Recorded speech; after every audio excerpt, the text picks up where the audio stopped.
Sim, personalidade. Caráter. This call is now being recorded. Uau. E ela era rica, não era? Ela é? Bom, aí que tá. A ideia é que a gente não dê, assim, que eu particularmente não dê minha opinião, né? Tô pegando aqui, eu coloquei as duas posições dos irmãos Blake, né? Onde um coloca como uma questão de paixão, tanto é que ele chama ela até de Julieta, né? Lembrando lá o Shakespeare, né? Shakespeare faz a Julieta com uma moça apaixonada que pega o que quiser de mim, né? Ou seja, eu tô entregue. E o outro já vai pelo lado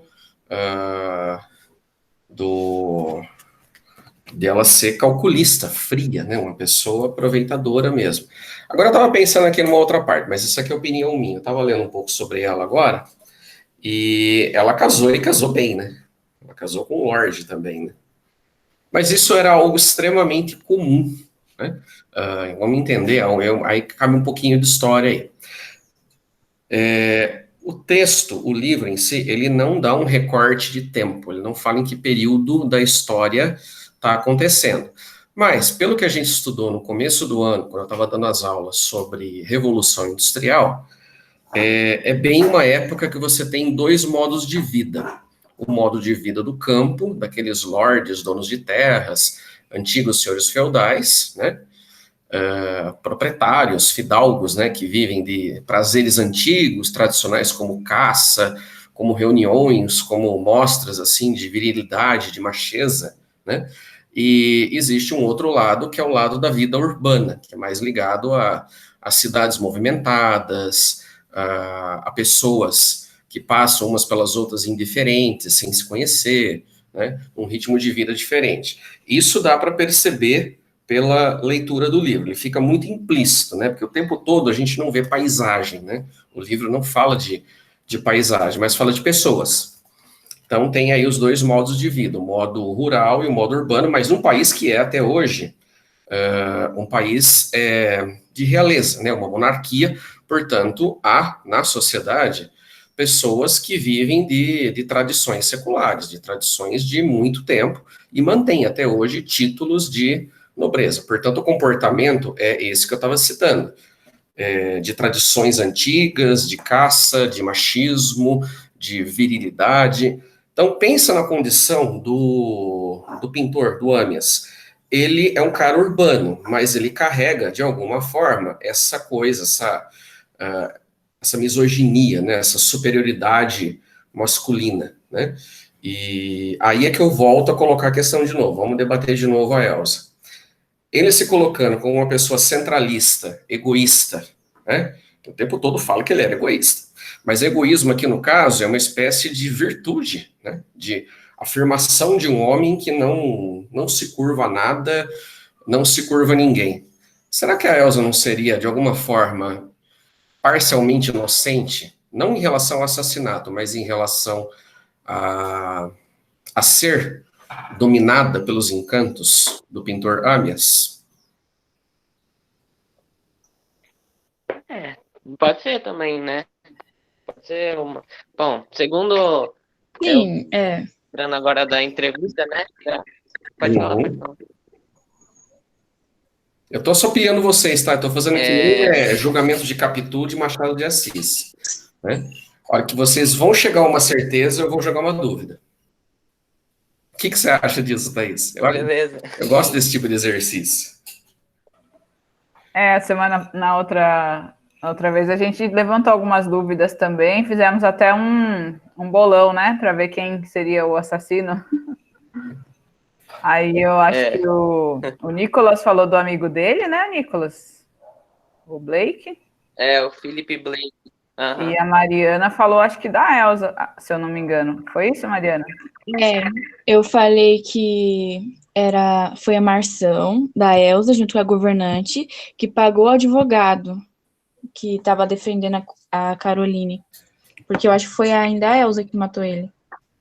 Porque esse advogado lá do começo do livro era bem mais ou menos, né? Parece que defendia não querendo defender muito. Era meio estranho também, né? Então, eu vou dar a minha ideia aqui, mas é só para pilhar. como toda a Agatha Christie, muitas vezes a coisa é inesperada. Eu acho que não foi nenhum dos 5 porquinhos. A gente também falou sobre também isso, pode né? Para dar um pouco de pilha, né? O Sidney Sheldon, que é o concorrente da Agatha Christie, fazia muito disso, né? De repente, do nada, apareceu um cara nada a ver.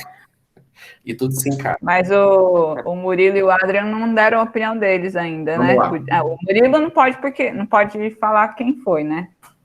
Mas o Adrian, que não terminou, podia falar o que ele acha aí. Vai lá, Adrian, abre o microfone.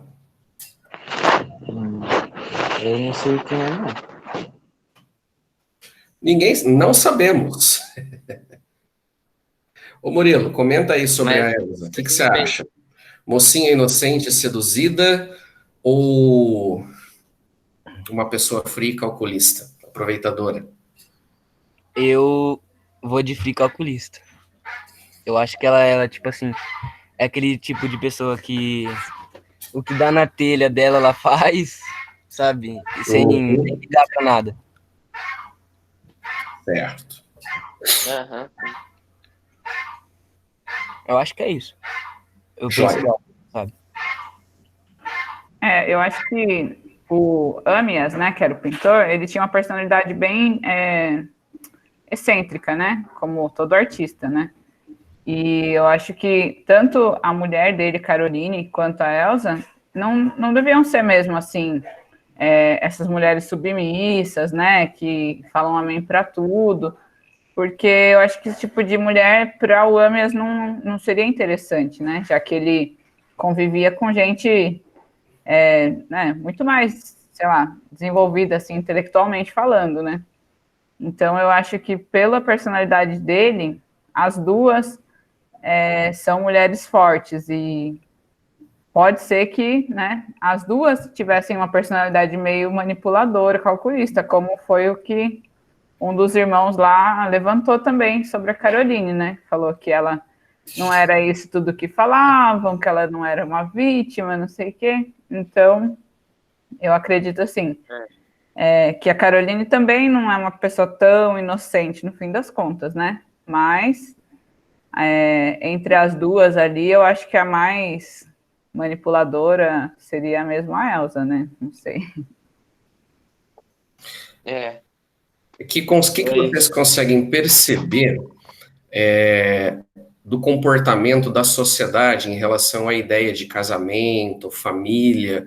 O que fica marcante para vocês? O que vocês conseguem perceber? Algo que é um vício de comportamento da sociedade que aparece muito, o que o Amias faz. Se você for procurar outras leituras, você vai ver também um comportamento semelhante na relação homem-mulher. O que dá para perceber?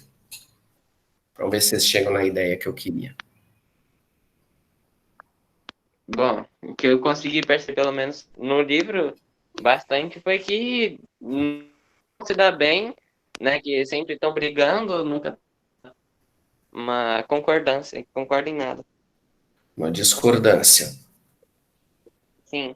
Pode ser até um casamento arranjado, né? Porque parece que não é dessa época, né? Há umas épocas atrás e... Não, pode ser dessa época, sim. Eu chuto que seja um casamento arranjado. E foi por isso que quando ele conheceu a Elsa, aí ele tava entre as duas. Porque não amava verdadeiramente. Antes, né? E você, Murilo?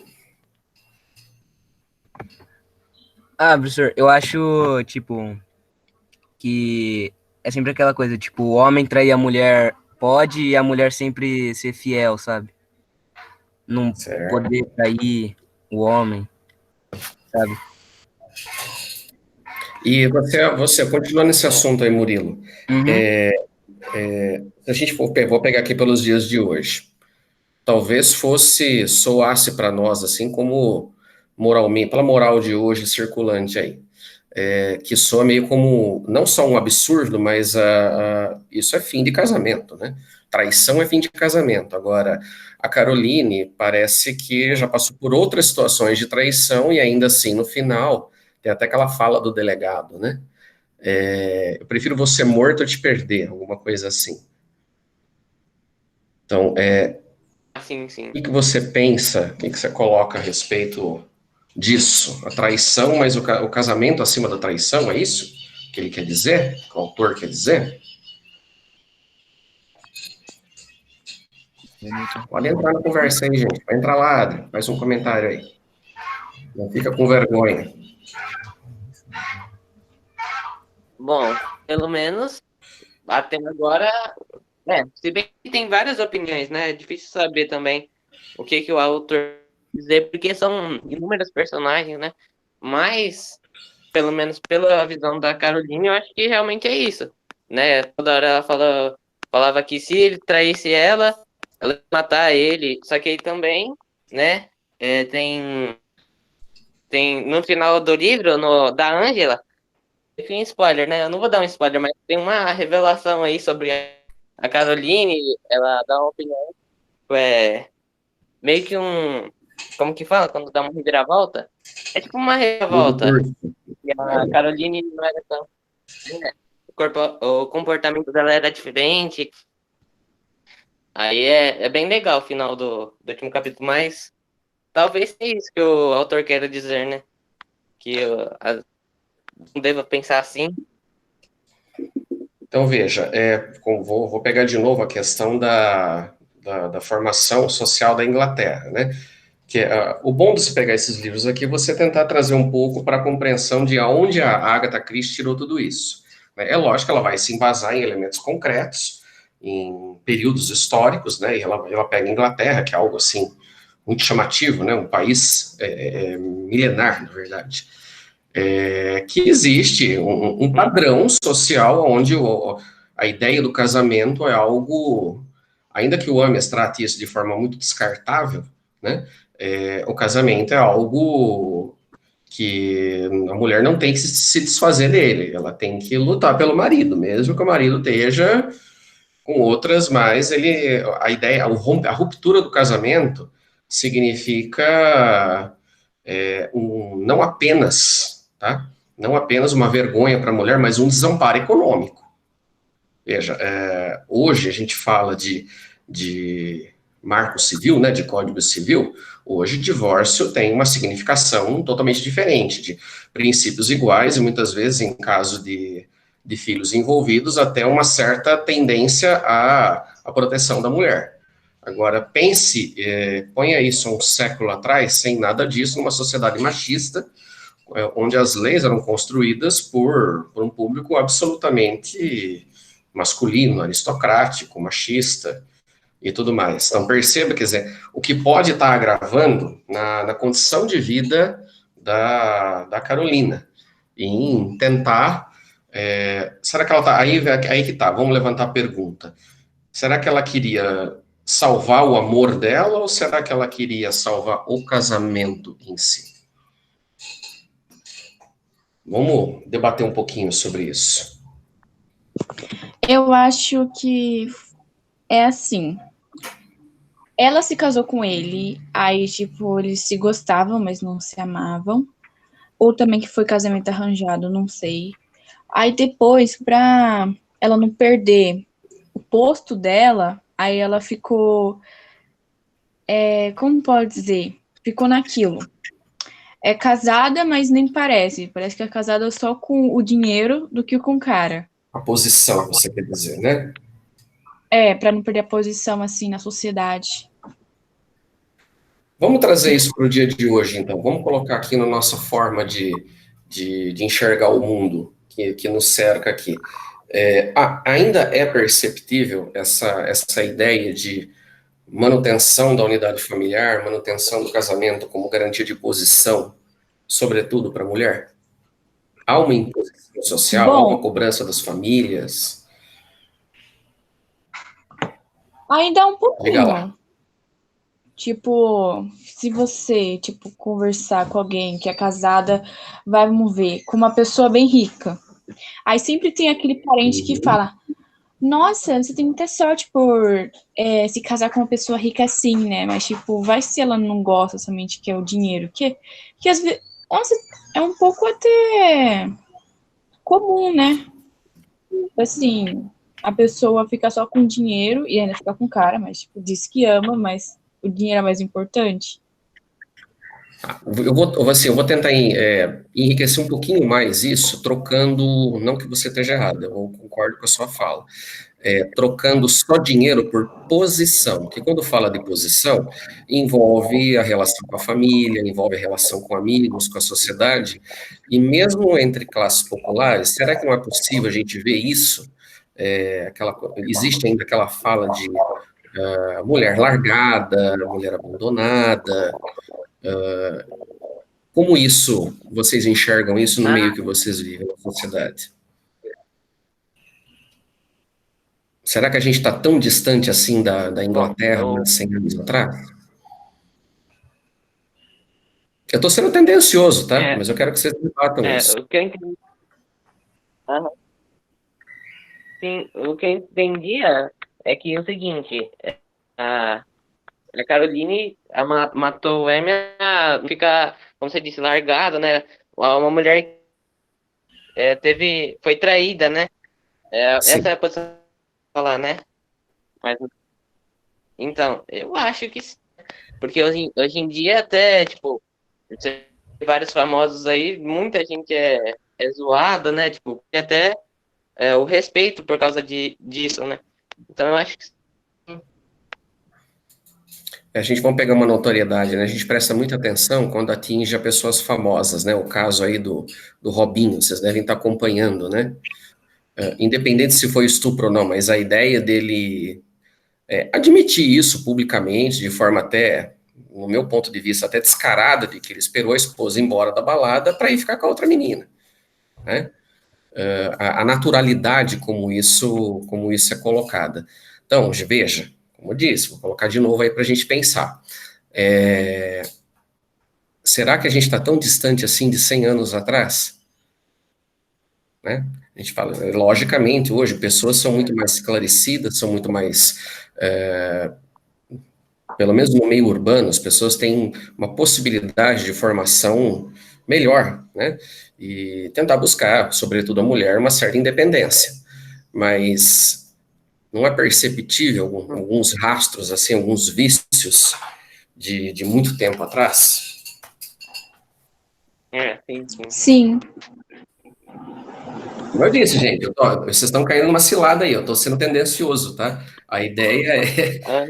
que você fala, concorda, mas não, tem que discordar também. Então, Olha, então eu vou falar para a professora Thaís, que eu acho que eu já falei. vou colocar um pouco do que eu estou pensando aqui. Na verdade, eu acho muito legal a Agatha Christie ter escrito esse livro, né, e colocado a principal personagem lá, né, como sendo uma mulher suspeita de um assassinato por um crime passional. Porque, assim, eu acredito que ela não era tão dependente assim dele, sabe? Mesmo para aquela época. Eu acredito que ela era de uma família também, uma família boa, né? Também já tinha sido casada também anteriormente, não tinha? Que ela tinha um outro sobrenome, parece. Ou era o sobrenome da família dela, não sei. Enfim, eu não acredito que ela seja assim um personagem tão frágil nesse sentido de depender, assim, depositar todas as fichas dela nesse casamento. Eu acho o contrário. Eu acho que ela, de duas uma, assim, né? Ou ela realmente tinha a intenção de se suicidar com aquele veneno, né? Por conta de decepção e tudo mais. Ou então é possível que ela tenha mesmo assassinado o marido, assim, sabe? De raiva mesmo. De não admitir a tamanha falta de respeito, né, com ela. Mas é uma coisa assim que a gente tem que pensar também, né? Que hoje em dia o que acontece muito é o contrário, né? O inverso. É o fim do relacionamento e aí o homem, né? Que não admite, acaba causando várias tragédias aí, né? Violência doméstica, assassinato, feminicídio, tudo mais. E a gente não pode romantizar esse tipo de crime, né? Nem sendo uma mulher, nem sendo um homem, né? Eu acho que os relacionamentos existem, né? Eles podem acabar a qualquer momento e vida que segue. A gente tem que ter maturidade e resistir, né, essa tentação aí de, né, fazer mal para o outro, porque a gente também não é perfeito, né? Ele erra, a gente erra, então, não sei, só uma Sim. abstração aí. A forma da Agatha Christie escrever os Cinco Porquinhos, assim, me passa pra gente uma impressão de que é algo, assim, que ela escreveu ontem, né? Mas esse livro foi escrito em 1947, tá? Esse livro foi escrito há mais de meio século atrás. Só para pegar aqui um parênteses aqui. Minha mãe, né, que fez 79 anos essa semana, minha mãe, que não casou arranjada, mas praticamente casou arranjada, é dessa época, né? Então é algo assim que, ainda que ela esteja retratando um período anterior, historicamente falando, quando ela escreveu, o contexto de vida dela, não da pessoa dela, mas o entorno da vida dela, o em volta, né, o mundo que ela estava enxergando, ainda assim era extremamente conservador, né? Tinha a questão da misoginia, né, da superioridade masculina, assim, muito, muito latente, né? Isso que eu acho que eu concordo muito com a Thaís, né? Ela ter a competência, né, de colocar a mulher como um personagem central disso, né? De uma questão que amargurava muito as famílias, né? Sobretudo o universo feminino, que ainda não tinha muita voz para falar no mundo, não. Uhum. Deixa eu abrir a câmera aqui, eu já pentei o cabelo. E na verdade, assim, ela colocando a mulher, né, como personagem principal, não é tão lisonjeiro, porque ela ainda está, né, num papel de submissão, né? Por exemplo, a gente pensa que ela é uma vítima, né? Isso só ao final do livro para dizer se é ou não, mas a gente ainda fica pensando, né? Nossa, coitada, não sei o quê. Mas, enfim, ainda assim, é uma personagem bem complexa, né? Ela tem um perfil que vai sendo traçado ao longo dos capítulos, né? Cada um fala uma coisa que vai aumentando, né? A personalidade dela era assim, era assado, era uma mulher instruída, né? Uma mulher diferente. Isso eu acho bem legal, assim, da construção dessa personagem, né? Que mesmo a gente não tendo contato com ela, porque já morreu antes mesmo da história começar, a gente tem, né, aquela visão geral de como ela era, né, através do que os outros personagens vão criando, vão falando sobre ela. Isso que eu achei bem legal, assim. Porém, os personagens que falaram sobre ela, quantos ali eram homens e quantos eram mulheres? Deixa eu ver. A Elsa e a governanta de mulher, e a Angela. E de homem era o Philip, o Kit, Blake, o das Blake. Deixa eu ver se eu me lembro mais. E todas as pessoas do tribunal, Isso aí. que aparecem nos primeiros cinco pontos lá.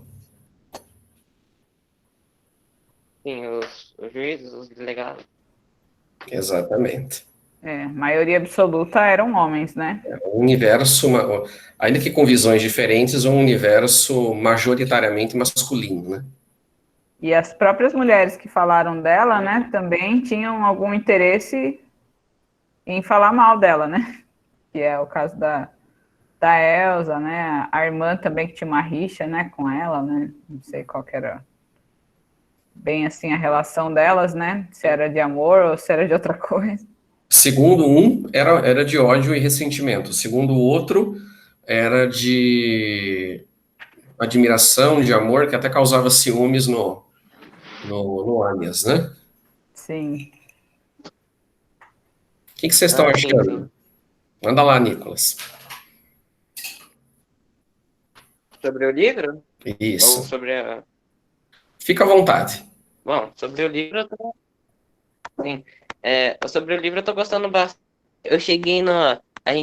O que eu gostei bastante da outra A gente aqui também tá fazendo teorias pra ver quem matou, mas na outra, ficou mais nisso, a gente chutou, tipo, quem mataria ela, mas aí a gente fica conversando assim, que pelo menos na anterior a gente até esqueceu que a também poderia ser a culpada, né? Quem foi culpada pelo tribunal. E sobre o livro, eu tô achando legal que até agora é só entrevista, agora no segundo livro é mais, tipo, já tem mais um. A gente já tem uma opinião mais formada, já tem alguns suspeitos a mais, né? Que os próprios entrevistados meio que jogaram contra o outro, tipo, falou que era muito suspeito um personagem. Eu não vou dar spoiler pra quem não ainda mais. Eu tô gostando bastante, principalmente depois do primeiro livro. A entrevista da Ângela foi a melhor até agora. Joia. A Mariana caiu. Ela Voltou. entrou. Aí. Tinha caído. Joia. Bom, vou perguntar para o Murilo, então, que já terminou, né? Murilo, o final é surpreendente? Sim. Sim. Eu particularmente não esperava. Ah, que legal. Bom que a gente já fica mais animado, né, para continuar. É. Mas o final é bem legal, assim. Eu criei uma expectativa e foi bom, assim, sabe? Era bem o que eu esperava mesmo, sabe? Ah, era o que você esperava, então. Ah, que bom. Ah, então em algum momento a gente já começa a ter pistas do que vai acontecer e essa pista é real aí, funciona. Não, tipo assim, eu criei uma expectativa, tipo, que o final ia ser bom, sabe? O final iria ser, Entendi. tipo, eu tava lendo uma coisa, não é, aí do nada não é nada disso, sabe? Legal. Ah, então, eu Durante espero que me surpreenda a gente também. fica criando uma teoria, né? Isso. O meu primeiro gente tava- livro de enigmas que eu li, assim, de mistério, você vai lembrar, Thaís, é o caso da borboleta Tíria. Era o livro de mistério da coleção Vagalume. Até o final, até o último capítulo, você não sabia quem era. Até eu vou comentar um negócio que eu vi hoje no jornal, que tem acho que o Ministério da Cultura está disponibilizando uma coleção de livros, né, para os pais trabalharem em casa. Eu acho que é livro, assim, para alfabetização, mas são coleções literárias. E aí tem um manifesto, porque os livros na maioria são clássicos, né, dos irmãos Grimm e tudo mais, só que eles sofreram adaptações. Não sei se vocês viram essa notícia. Por exemplo, o do flautista de Hamelin, em vez do flautista hipnotizar as crianças, né, no final não tem essa parte, que é a parte que seria mais legal, assim, sabe? Que é como se fosse para não assustar as crianças. Aí fizeram um manifesto lá com um monte de assinatura falando que é um absurdo mudar os clássicos, não sei o quê. E eu falei, gente, vai acaba com a graça dos livros que a gente já conhece. Né? Eu vou chamar isso eu não vou chamar isso de adaptação, vou chamar isso de deturpação. Sim. Né? Manipulação, que não tornou-se clássico de séculos à toa. Está na inteligência de quem construiu isso, né? Então, O Pedro Bandeira era um dos que estavam se pronunciando, né? Que ele tem bastante livro dessa coleção Vagalume. Aí ele falou, como que pode, né? Oi? Uma censura, né? Ele falou, como que pode, né? Você aprende, escuta desde sempre a história e agora, a partir de algum momento, não pode mais ter aquele final, né? Manipula e tudo mais. Eu achei bem, bem triste mesmo. Eu acho bem legal. Até porque eu acho que se fosse para assustar, então os pais que deviam cuidar disso, né? Se for um não muito pesado, tipo dos irmãos Green, pelo que eu saiba, os livros são mais pesados, né? Então eu acho que os pais deveriam ter não ser manipulado e tal. Tipo, pegar histórias mais clichês, né? Que acontece, tipo, nada de tão ruim. Eu gosto da loucura dos irmãos Grimm. Irmão Grimm, você nem fala o nome. Mas sabe, tipo, Alice no País das Maravilhas, pensar que o cara, eu acho que nem é dele, sei lá, A Bela Adormecida é. Aí tem gente que faz um montão de teoria, aí eu fico viajando naquilo, sabe? Já tem várias versões, né, dos mesmos contos. Sim. Então, assim, se o pai achar que aquela versão não tá legal, ele que escolha outra, né? Eu quero ver. Diga. Eu ainda quero ver livros darks, sabe, da Dark Web. Acho que é isso. Eu quero comprar o da lista do Alice no País das Maravilhas. Eu já comprei o de Coraline, só falta chegar. Eu acho que eu vou me assustar com o livro, porque eu sou muito assustada. Me assusto muito fácil. A parte da idade de vocês, né? A idade de vocês já permite que vocês não temam o livro. Né? É importante já, a partir de uma certa percepção das coisas, você não temer o livro. Então, o livro não vai ser mais ou menos pesado para esse público juvenil caminhando aí para a vida adulta logo, logo. E sim você ler, observar e você mesmo construir uma ideia a respeito. Né? Nunca esqueça que o livro é também, de alguma forma, uma obra de arte, uma expressão de um autor, como uma escultura, como uma pintura. Então, você vai ter uma percepção sobre isso que vai ser diferente a da Mariana, com a do Adrian, com a do Nicolas, com a do Murilo, ou da Thaís ou do Flávio. Né? Então, assim, penso e concordo plenamente quando vocês falam a respeito de criança, cabe aos pais e até os irmãos mais velhos perceberem se é adequado ou não. Mas, já caminhando para uma leitura mais adulta, mais sofisticada, vocês devem construir isso. E muitas vezes ler o livro de novo e reconstruir. Por que não? Né? Eu me lembro muito de um trecho do Indiana Jones, um dos filmes dele, quando ele está na faculdade dando aula, e fala-se o seguinte: arqueologia não é a busca pela verdade. A verdade é na sala ao lado, no curso de filosofia. Né? A gente busca fatos. Então, a ideia de verdade não é um valor absoluto, é uma percepção. E a gente, aqui nesse livro, nós temos claramente, suponhamos que tudo isso aqui que aconteceu não fosse ficção, fosse real. Você tem várias verdades sobre uma mesma pessoa.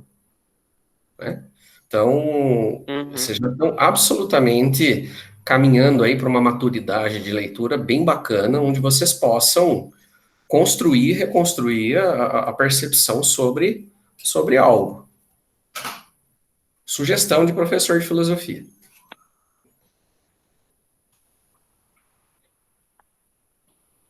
Legal.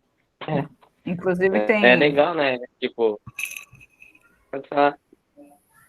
Não, inclusive tem outros formatos, né? Tem alguns documentários que a gente tem acesso, assim, sobre julgamentos, né? Igual, mais ou menos, o que aconteceu com a Caroline.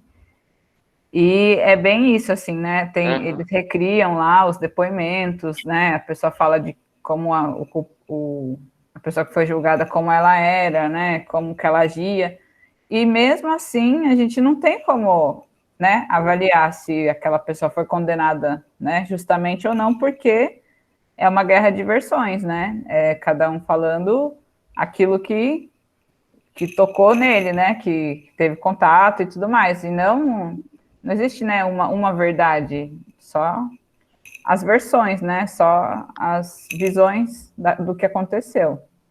Então, eu gosto desse tipo de seriado também, assim, documentário, que deixa a gente sempre com uma dúvida. Acho bem legal. Sim. É legal porque também, por mais que seja apresentado o máximo de fatos, né, digamos assim, possível, ainda ainda pode ser que não tenha exatamente isso e seja outra versão, né? Isso é bastante legal. Sempre ficam possibilidades, né? Possibilidade disso, hipótese daquilo. O divertido do livro talvez não seja você... É legal, assim, livro de mistério, você chegar no final e saber como é que foi, né? Mas ficar brincando com as hipóteses, né? Você está lendo, como você mesmo citou, você está lendo o Murilo citou, você está numa parte, Aí, no meio do caminho, não, peraí, agora não é mais isso. Agora mudou. E você vai reconstruindo e vai exercitando a mente e desconstruindo aquilo que você já tinha percebido e refazendo. Isso é muito divertido, né? Esse é um exercício bem legal, assim, para aplicar em tudo na nossa vida, né? Às vezes você tem alguma coisa como sendo uma verdade absoluta, porque, né, tudo que você aprendeu até aquele momento te leva a acreditar naquilo. E do nada, né, alguém te apresenta alguma informação que faz você pensar, nossa, mas então estava errado, não era isso, né? É outra coisa.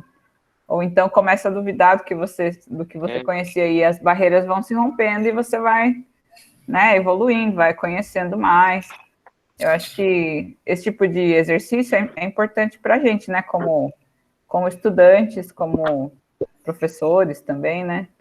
Eu acho bem legal, assim, a gente nunca ficar preso a uma ideia, né, achando que aquela ideia é a correta e nunca vai deixar de ser, né? Deixa eu pôr uma pilha na cabeça de vocês de novo. Tá divertido. Que assim, eu fiz o Clube do Livro com o sexto ano, e o sexto ano eles são mais timidozinhos, né? E o sétimo ano eles gostam do que eu fiz, eles gostam de ouvir, né? Que eu peguei o livro, falava lá dos piratas. Com vocês eu vou tentar antecipar um pouquinho da aula de filosofia do ano que vem.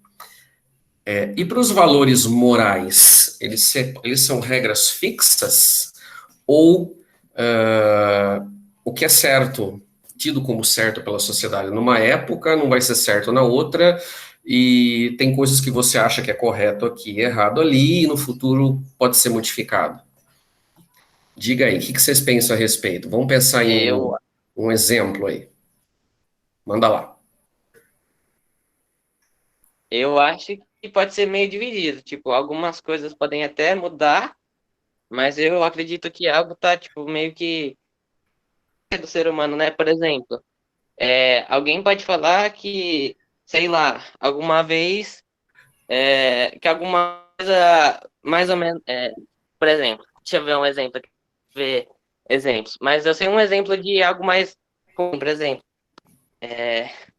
se você for ver, matar alguém é certo ou errado? Eu acho que eu acredito que isso nunca vai mudar porque é algo que está na essência do ser humano acreditar que isso é algo ruim, entende? Então eu acho que algumas coisas vão poder mudar, mas enquanto outras que eu não consegui ainda podem até mudar, né? Algumas coisas mais simples.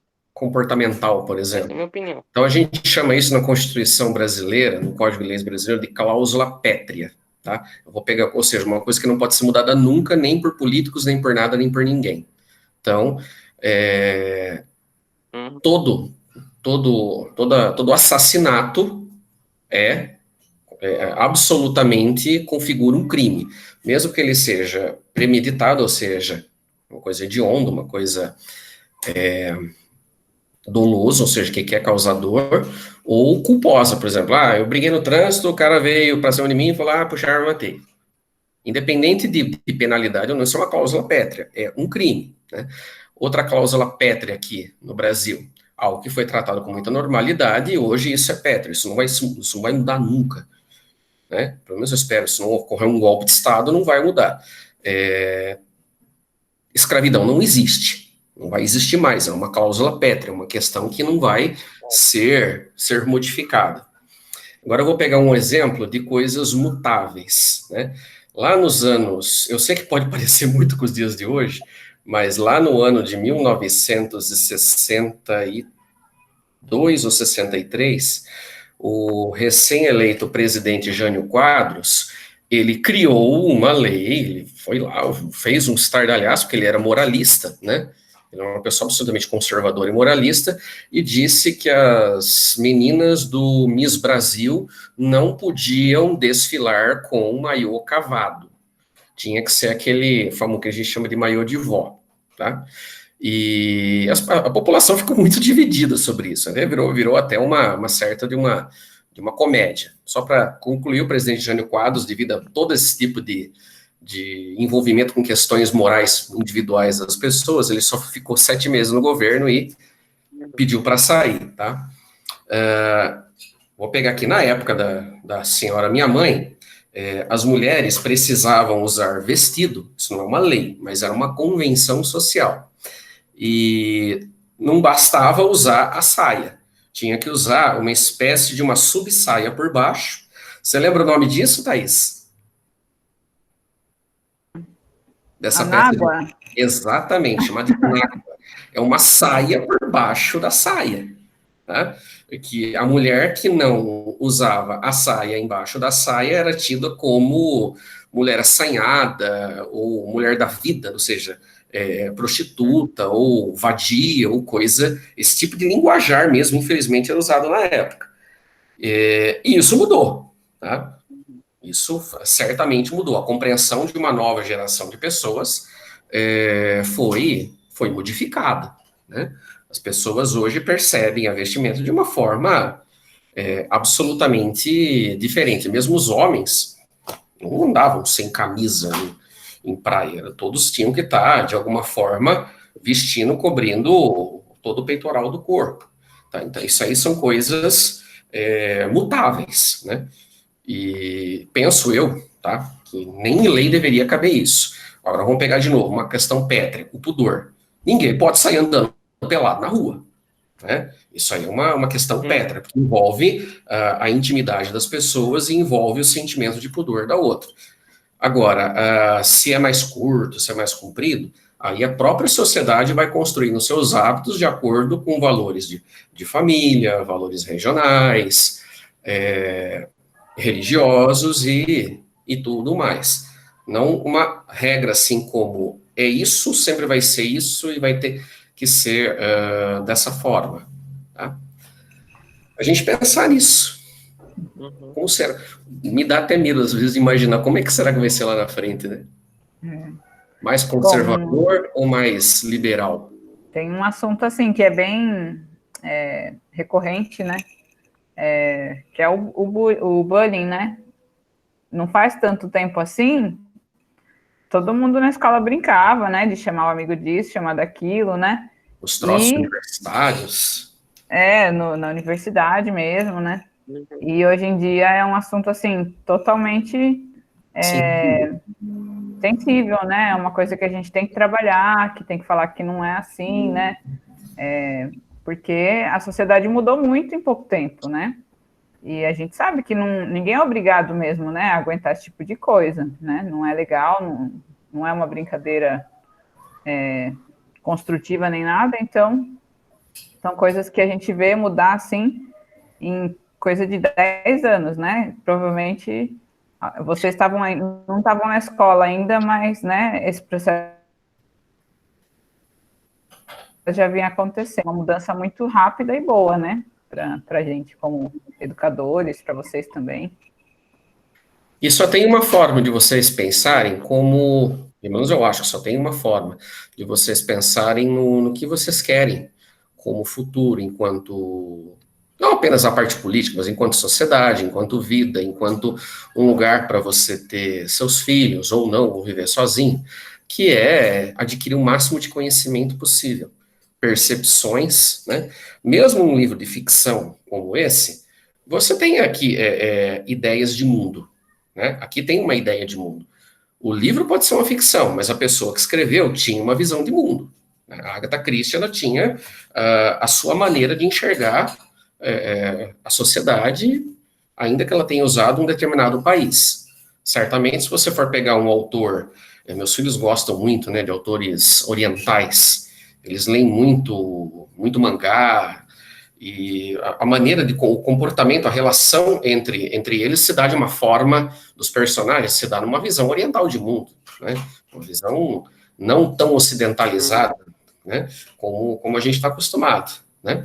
Então, eu acho a participação de vocês aqui no Clube da Leitura algo que impressiona, cabe um elogio bem bacana, dá um ânimozinho legal na gente, né? Que a gente fica, assim, tá em casa para ter um determinado conforto, mas tá sem a convivência social, tá sem estar ali com vocês, chateia, tá, sabe? E nesses momentos aqui, aí fica uma confissão minha, um desabafo meu, é muito legal estar aqui e saber que vocês estão aqui por Acho que mais como voluntários do que como por obrigação, e estão dando valor a si próprios, né? Querendo participar, querendo comentar, ler e tudo mais. É algo elogiável, isso dá uma pontinha de esperança para a gente aí no futuro bacana.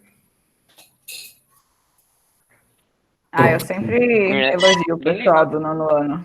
Eu gosto muito da dedicação deles, assim, a participação. São ótimos. E uma pena que a gente não se conheceu antes, né, para ter mais contato.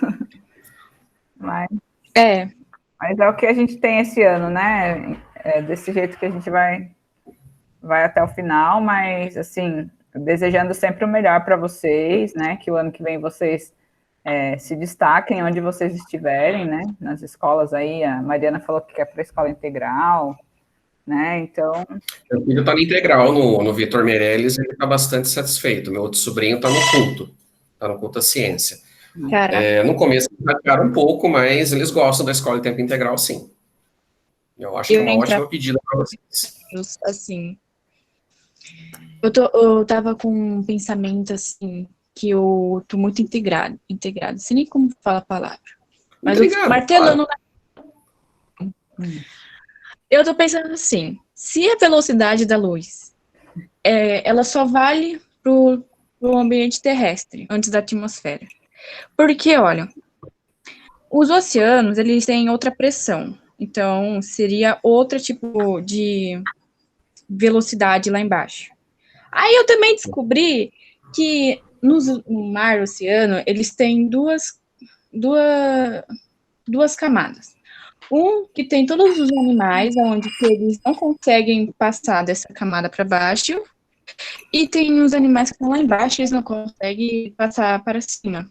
Então, é uma pressão bastante forte, né? Para não conseguirem fazer isso. Exato. Aí, eu não sei como, mas nada vem na minha cabeça que eu acho que a velocidade da luz, ela não é a única que existe na Terra. Poderia existir, sim, uma que fosse para os oceanos. Tipo, porque ela é totalmente diferente do que... Você vai aprender isso no 3º ano do ensino médio, que é o princípio de refração, nas aulas de... Eu ia falar. Em ótica. Realmente, em cada meio que a luz se propaga, ela tem uma velocidade diferente.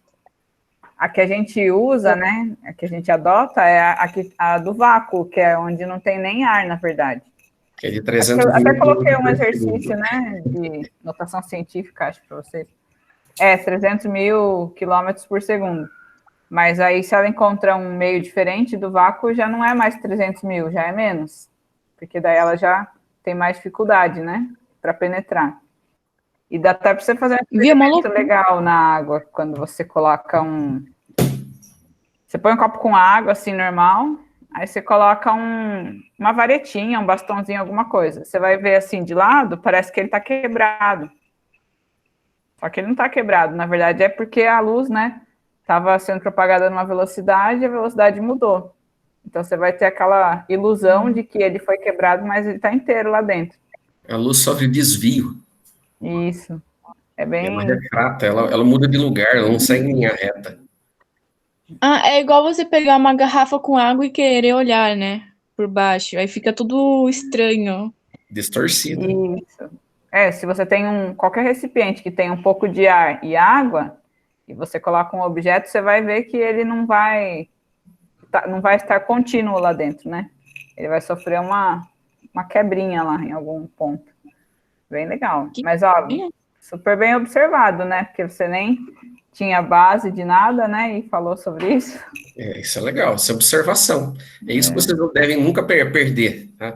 A ideia de tentar olhar as coisas por um outro ponto de vista. Sempre se perguntar.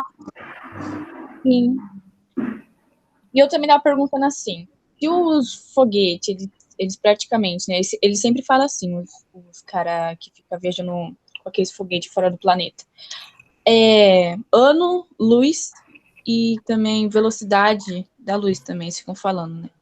Aí eu fiquei pensando, se essa velocidade da luz só é usada, só tem como usar na Terra, então existem muitas outras, mas só que a gente não descobriu. Então, o universo, ele é outra velocidade que o pessoal fala ainda que é da luz, mas não significa que seja da luz. A Eu não velocidade fico da fazendo luz negócio. é só uma previsão, tá? É uma ideia, a velocidade da luz. A velocidade da luz aonde? Como a própria professora colocou. É no vácuo. Então, assim, vai até para fora da Terra. Então, a velocidade da luz é segundo... Quem foi que fez aqui? Calculou mesmo? Foi Kepler? A velocidade da luz Acho que sim. é de 300 mil quilômetros por segundo no vácuo. O que é o vácuo? É onde não tem ar, né? Mas na água já não pode ser, né?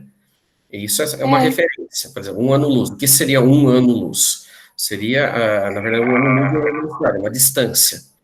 Um lugar que está a 1 ano-luz daqui. Então, ele está seria assim, uma viagem de 1 ano a 300 mil quilômetros por segundo. Então, é longe pra caramba. Realmente. 1 ano-luz, né? Fala-se até que diversas estrelas que estão à nossa visão, essas estrelas nem existem mais. Elas já são sóis que se apagaram. Mas está tão longe, mas tão longe, que não deu tempo de toda a luz dela chegar ao nosso alcance de visão. E isso pode demorar milhões de anos. Olha a imensidão das coisas. Nós somos proporcionalmente menos que um grão de areia no oceano inteiro.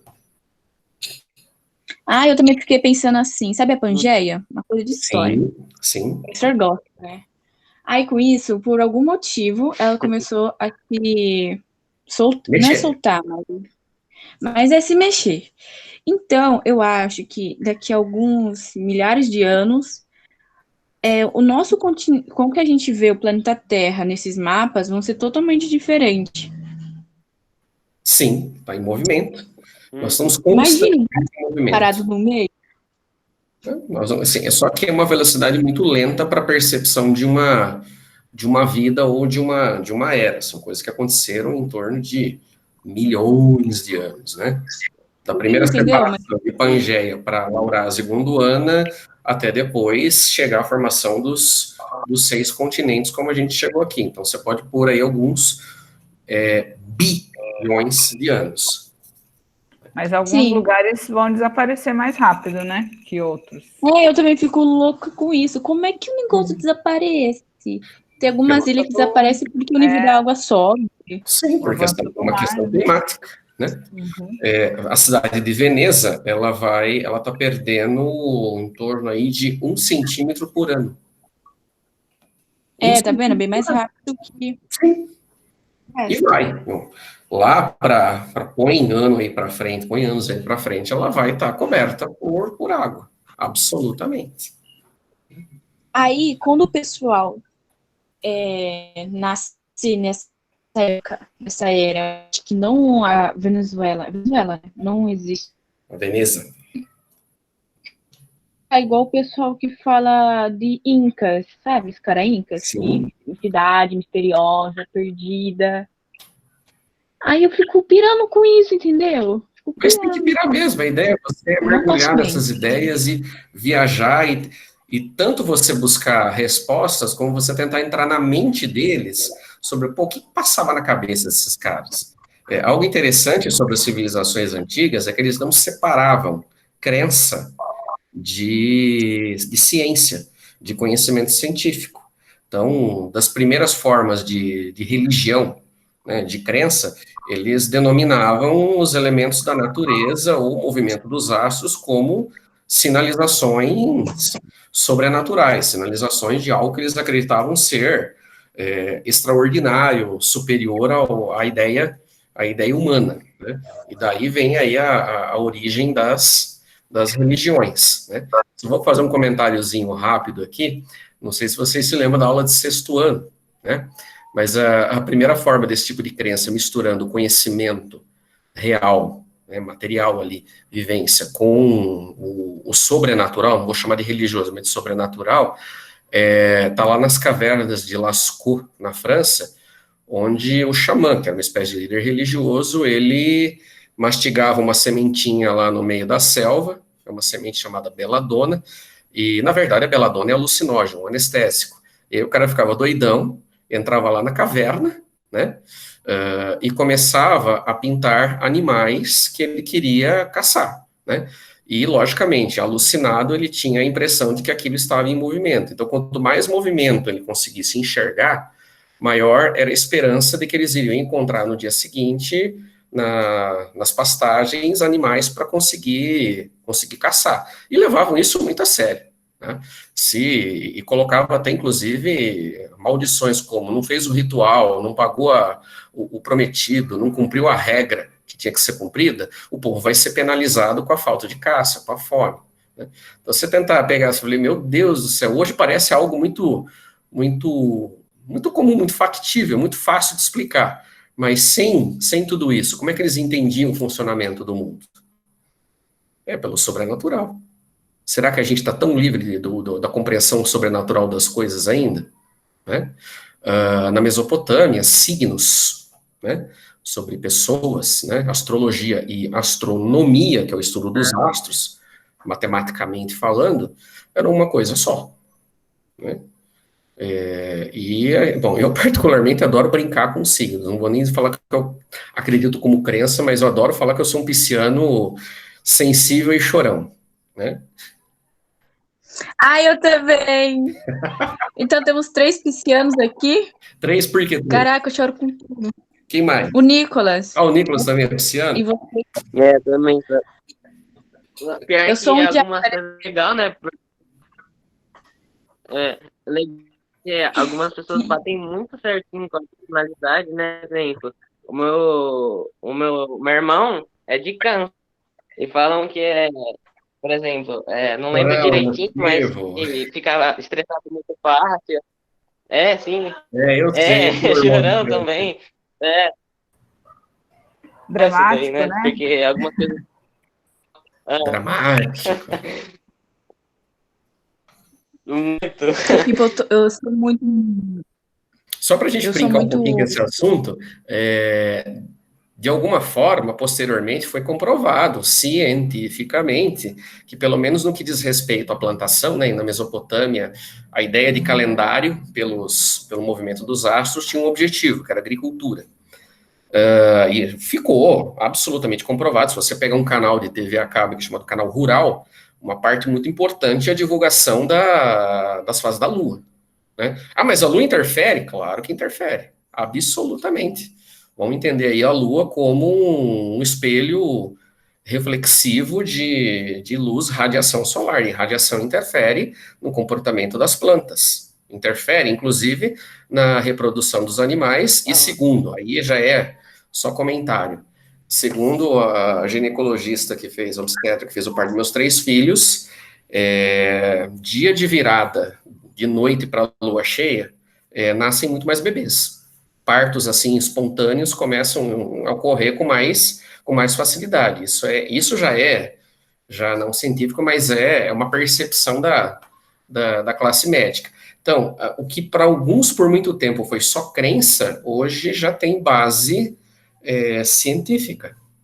Mas tem que fazer isso que a Mariana está falando, tem que pirar, né? Tem que mergulhar na ideia, pirar. E eu gosto muito dos vídeos de um cientista, astrônomo fantástico, que mexeu muito com a minha maneira de pensar, encarar os estudos. O nome dele é Carl Sagan, né? C-A-R-L, Carl Sagan. S-E-A-G-E-N. Ele fazia um seriado lá no início dos anos 80 chamado Cosmos. E ele pegava, assim, coisas malucas. Assim, para os padrões meus de conhecimento, uma coisa maluca. Isso mexeu muito com a minha infância. Hoje no YouTube você consegue acesso a isso facilmente. Entra lá, gente, mergulha, viaja. Você sabia que existia. Esse documento seriado para Mariana mesmo. É um seriado. Sagan, é o Carl Sagan, bem aquilo que a Mariana está falando. Hoje em dia, quem faz é aquele Neil deGrasse. Exatamente, Neil deGrasse. Aquele cientista lá. Nem vi. É o do meme lá, que tem um bigodinho.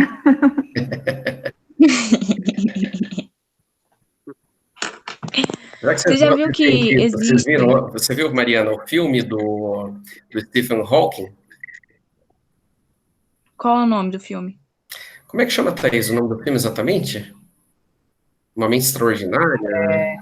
A teoria de A tudo. Teoria de Tudo, isso. É legal esse Não, filme também. nunca vi, não. Gente, tá Eu divertido, mas vou eu tenho que... pausar a gravação aqui, tá? Legal, foi muito divertido. Tá. Não só o livro, mas os